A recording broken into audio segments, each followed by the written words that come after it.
What's up, everybody? What's going on? Thank you guys for tuning in to the fourth episode of Thinking Aloud. This is probably gonna be my up to date, at least I feel. This is gonna be my most genuine, most heartfelt episode for the simple fact of, you guys see the title. Guiding racism and discrimination as a young black man. And I know for a fact that I've been subjected to a lot of it in my younger years, and even now being 25 years old, still being subjected to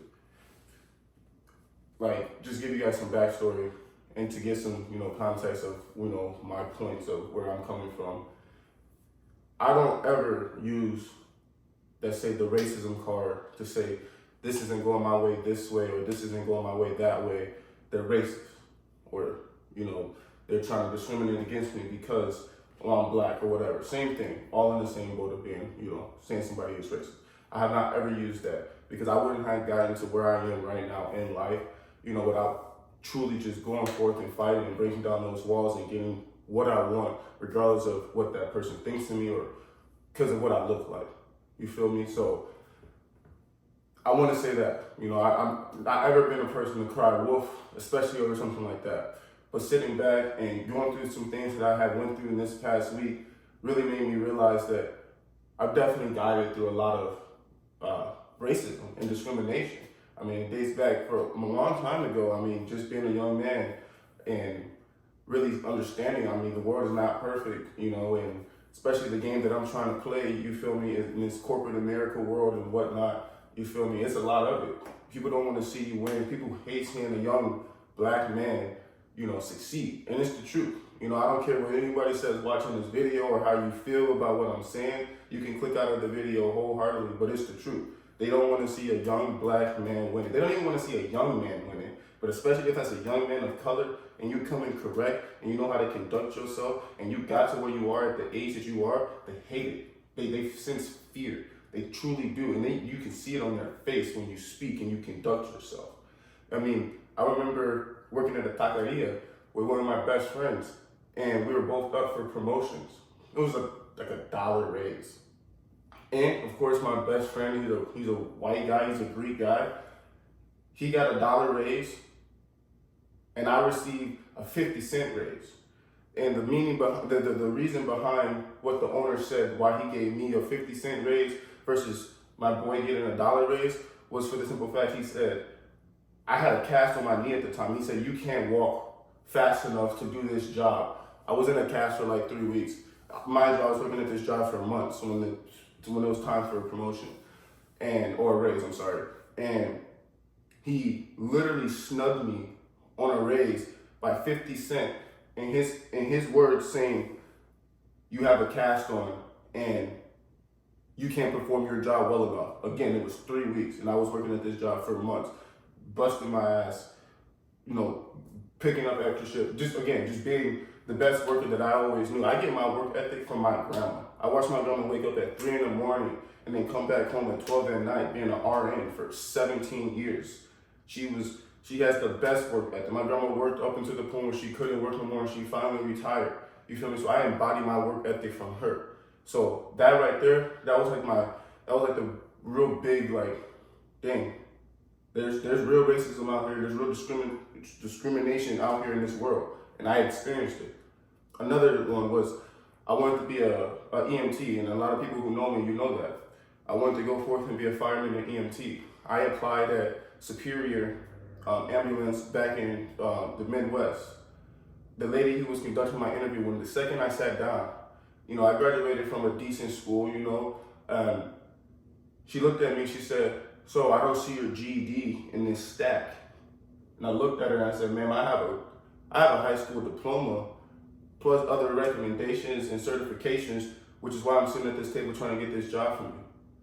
Just that right there, that assumption of me having a GED, it took me back. And again, I scrubbed that. You feel me? Still trying to move forward to follow the goals that I want. Again, not gonna let nobody stop me, regardless if you think I'm supposed to be here or I'm not supposed to be here. I'm gonna do what I wanna do. But that was a moment right there. It was like, I don't really wanna work in this workforce, and I chose not to. for the simple fact that how that lady conducted herself with that company instantly made me not want to work with that company. So I didn't.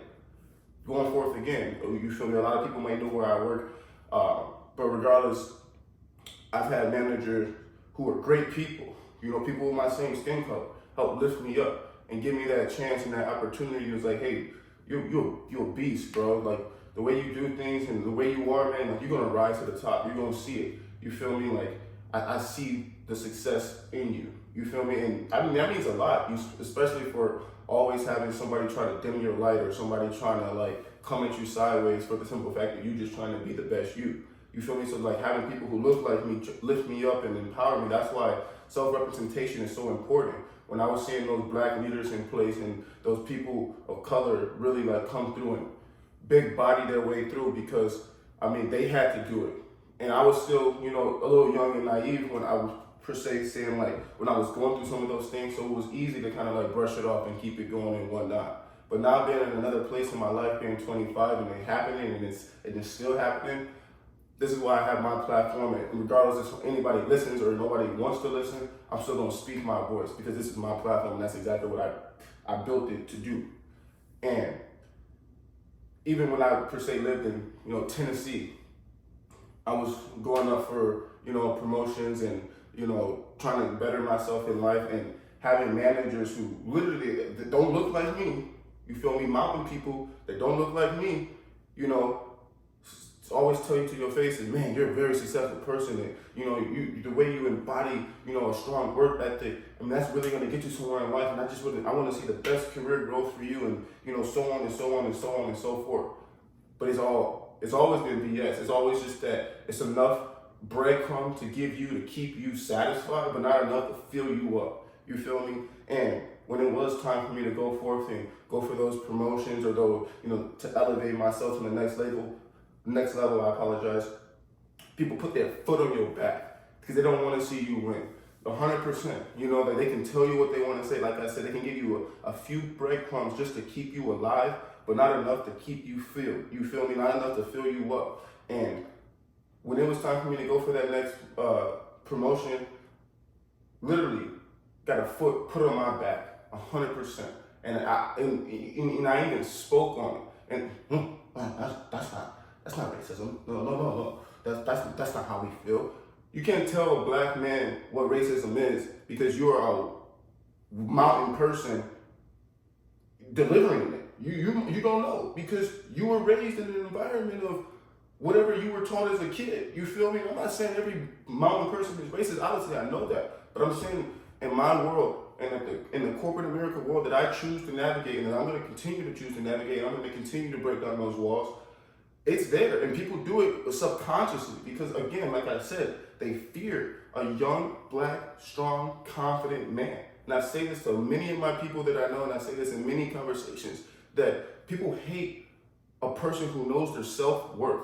And I, for damn sure, know my self-worth because, again, I wouldn't be in this predicament that I am in right now if I didn't know my self-worth. And I'm going to continue to get past this, absolutely. But I got to speak on it. Having that person, working under that person, let's say, or just working with people for months and months, and, giving me the recognition and praise that was good enough for me to, work with them and have them succeed and fatten their pockets. And when I said, hey, I'm ready to step in the position that you are to help elevate and, help other people's careers grow, because I felt like you did the same for me, they instantly put a foot on my back and snubbed me. And that was the moment where it was like, I'm not running, you feel me? But I'm damn sure not rolling over. And I did it. And it was more mad that I did succeed without that person's help. I did get to a place where I am right now without that person's help. The person doesn't even talk to me anymore. 100%. That leader, that person, whatever, they don't even pick up the phone. You feel me? Because they see the success that I brought upon myself since I left their leadership or whatever it is. You feel me? And that's another story.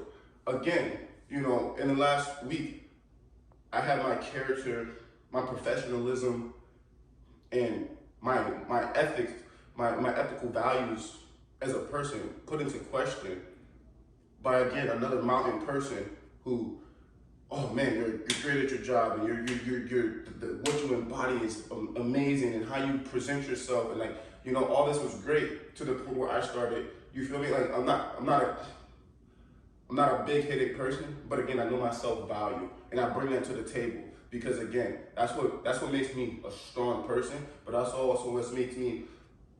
You're not gonna lie to my face per se, and like, and think I'm a goofy. You feel me? So when it was push come to shove, and they needed someone to blame for something that literally held no weight towards my character, it was placed on me, and that took me back. That absolutely took me back. Took me back to a place where I felt like I was a kid in the principal's office being scolded. Literally, you know, like you're in the lunchroom, you guys are cracking jokes, whatever, and they pull everybody in there and say, everybody's getting in trouble. That's exactly how I felt, except it was just me, the black guy. Out of 3 leaders, I'm the one black guy. And I'm the guy who got held accountable for actions that don't even match my characteristics as a person, as a leader, and as a young black man. And when I spoke on these things, letting them know, they never addressed the part where I said, you're painting me as an angry black guy. They never once. They tried to jump over that. Of course they said, I couldn't imagine how you feel. You're damn skippy, you can't imagine how I feel. You will not ever imagine how I feel. I've been going through situations like this for my entire life. But now I've been a young man, been a 25-year-old black man. Again, I learned a long time ago, don't roll over. When in situations like this, don't roll over. You speak up and you speak out and you let people know what's going on, and the discrimination and the racism that people don't even know, that mountain people don't even know that they're placing on you. You speak on it because it makes them uncomfortable and it makes them sweat. And if this video has any weight or any power to it, that's exactly what it's gonna do. It's gonna make them sweat because 100%, it's not right. You know, like, and if it's done to me, it's done to other people. And it's done to other people, unfortunately, who are probably not strong enough to keep fighting or find another route or find another way around it to get past it, to get what they deserve. You know, that hurts people. Like I said, when I was going forth to work at a private ammo company and that was hit with me, I was young enough to be naive per se, and I scraped it off.